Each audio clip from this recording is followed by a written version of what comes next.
नमस्कार, मैं ज्योति श्रीवास्तव। आप देख रहे हैं सी न्यूज भारत। रुक करेंगे बुलेटिन की ओर। इस न्यूज बुलेटिन में बात करेंगे अयोध्या की, जहां मंदिर की जमीन पर किया गया जबरन कब्जा। साथ ही दिखाएंगे मोतिहारी में कैसे कार के ठोकर लगने से बाइक सवार हुआ घायल। आगे चर्चा करेंगे संभल की, जहां बाबा खाटू श्याम की नगरी में किया गया भव्य जागरण। इन तमाम खबरों पर करेंगे विस्तार से चर्चा। आगरा जनपद छलेसर में सोमवार को झम्मन सिंह लोधी की मूर्ति का अनावरण करने आए कैबिनेट मंत्री धर्मपाल सिंह ने कहा कि योगी सरकार में गायों की पूरी चिंता की जा रही है। गोवंश सड़कों और खेतों में दिखाई ना दे, इसके लिए 31 दिसंबर से वृहद अभियान चलाया जा रहा है। निराश्रित गोवंश को पकड़कर काजी हाउस भेजा जा रहा है। ईयर टैगिंग करा दिया गया है। यदि कोई ईयर टैग निकाल देता है तो काजी हाउस से ही ग्राम प्रधान, ग्राम पंचायत अधिकारी, ग्राम विकास अधिकारी और लेखपाल को सूचना देने का काम करेंगे। 1 जनवरी 2024 से यदि गोवंश द्वारा जितना भी नुकसान हुआ होगा, पशु मालिक से उसकी भराई की जाएगी। काजी हाउस का भी खर्चा वसूला जाएगा। आवश्यकता पड़ने पर पशु क्रूरता अधिनियम के तहत कार्रवाई करने के निर्देश दिए गए हैं। उन्होंने अखिलेश यादव पर निशाना साधते हुए कहा कि अखिलेश यादव को गायों की चिंता नहीं है, बल्कि उन्हें कसाईयों की चिंता है। जब उनकी सरकार थी तो सड़कों पर गाय को देखते ही कसाई उठा ले जाते थे।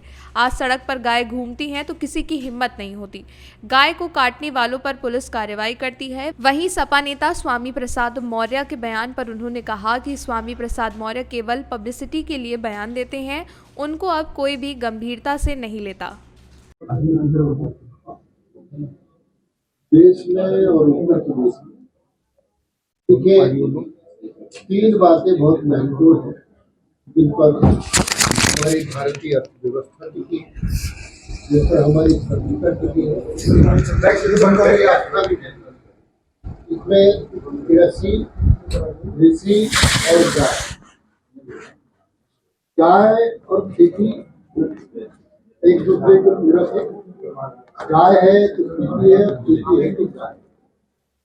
कृषि, खेती से हमें अन्न मिलता है, जिससे जीवन चलता है।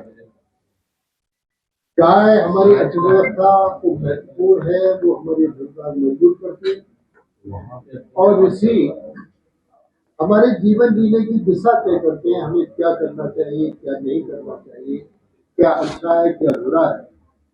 और लोग आप माननीय अखिलेश जी की बात कह रहे हैं, वास्तव में कि जो हमारी सरकार में और अखिलेश जी की सरकार में अंतर है, इस समय जो गाय दिखा रही है। आगरा से सी न्यूज संवाददाता विष्णु बघेल की रिपोर्ट। खबर अयोध्या से है, जहां मंदिर की देश कीमती जमीन पर जबरन कब्जा। अयोध्या राम पथ पे राणा मंदिर का मामला सामने आया है। यहां मंदिर के महंत बद्री प्रसाद त्रिपाठी सिंगरहाट थाना राम जन्मभूमि का है। 14 किराएदारों द्वारा उनके मंदिर पर जबरन कब्जा किया जा रहा है। आज बड़ी संख्या में लोगों ने काफी तोड़फोड़ कर नुकसान किया और शौचालय पर दीवार खड़ी कर दी गई, जिसकी सूचना 112 पर दी गई और राजभूमि थाने पर दी गई, तो उनकी कोई मदद नहीं किया।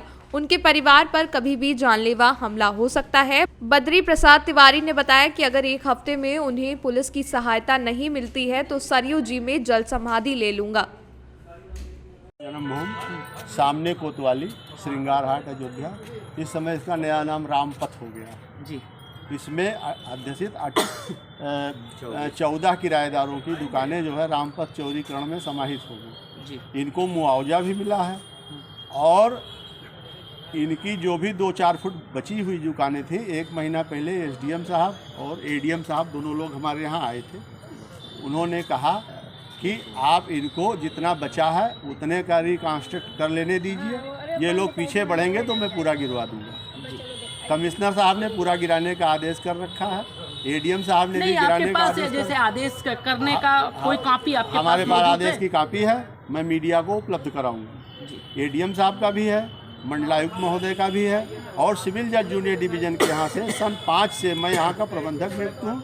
मेरे पिताजी ने सन 12 में मुझे यहाँ का महान सरबराहकार नियुक्त किया है, जिसके मेरे रजिस्टर्ड पेपर सब मौजूद हैं। इस बीच में ये लोग फर्जी कागज़ बना करके किसी तरीके से करोड़ों रुपए मूल्य की बेशकीमती ज़मीनों को पुलिस को कुछ पैसे खिला करके, प्रशासन को कुछ पैसे खिला करके और कब्जा करना चाह रहे हैं। अयोध्या से सी न्यूज संवाददाता रविंद्र कुमार की रिपोर्ट। खबर मोतिहारी से है, जहां पिपराकोटी थाना क्षेत्र के NH 28 चांदसरैया पुल पर एक कार की ठोकर से बाइक सवार एक युवक गंभीर रूप से घायल हो गया। घायल की बीमार युवक का इलाज स्थानीय नर्सिंग होम में किया जा रहा है। घटना के संबंध में बताया जाता है कि भगलपुर रजौन थाना के मोहम्मद महरूफ अपने घर से नरकटियागंज जा रहे थे कि तभी बेलानो कार संख्या BR5BA 1382 के लापरवाह चालक ने पीछे से बाइक में ठोकर मार दी, जिससे बाइक सवार युवक गंभीर रूप से घायल हो गया। मोतिहारी से सी न्यूज़ संवाददाता आलोक शर्मा की रिपोर्ट। खबर प्रतापगढ़ के पट्टी नगर से है, जहां 3 दिवसीय दशहरा मेले के दूसरे दिन सोमवार को दोपहर के बाद ग्रामीणों की भीड़ जमा हो गई। ग्रामीण इलाकों से जुटी भीड़ देखकर मेले में खाद्य पदार्थों के स्टॉल, मनोरंजन के साधन और कपड़े के दुकानदारों के मुरझाए चेहरे पर मुस्कान दिखी। मेले में दूसरे दिन दोपहर बाद समूचा परिसर खचाखच भरा दिखा। जलेबी और चाट की दुकानों पर बच्चों की कतारें दिखी, तो सौंदर्य प्रसाधन और घरेलू सामान की दुकानों पर महिलाएं खरीदारी करती दिखी। मनोरंजन वाले पंडाल में सबसे अधिक भीड़ मौत का कुआं और हवाई झूले पर दिखी। हालांकि ब्रेक डांस और नाव वाले पंडाल में भी बच्चे होड़ करते दिखे। ड्रैगन ट्रेन और चांद तारा झूले के पंडाल में भी शाम को खासी भीड़ जमा रही। मेले में आने वालों की सुरक्षा सुनिश्चित करने के लिए कोतवाली पुलिस के जवानों संग श्री राम लीला समिति के पदाधिकारी घूमते नजर आए। प्रतापगढ़ से सी न्यूज़ संवाददाता अभिषेक वर्मा की रिपोर्ट। बहजोई के मोहल्ला उपरकोट निवासी अनुज कुमार श्याम भक्त के तत्वाधान में बाबा खाटू श्याम का भव्य जागरण का आयोजन किया गया। बाबा का विशाल भव्य दरबार विभिन्न प्रकार के फूलों और लाइटों से सजाया गया। बिलसी से आए जागरण में मुख्य रूप से पधारे बब्बू गुरुजी ने बाबा के भजन गाकर भक्तों को मंत्रमुग्ध कर दिया।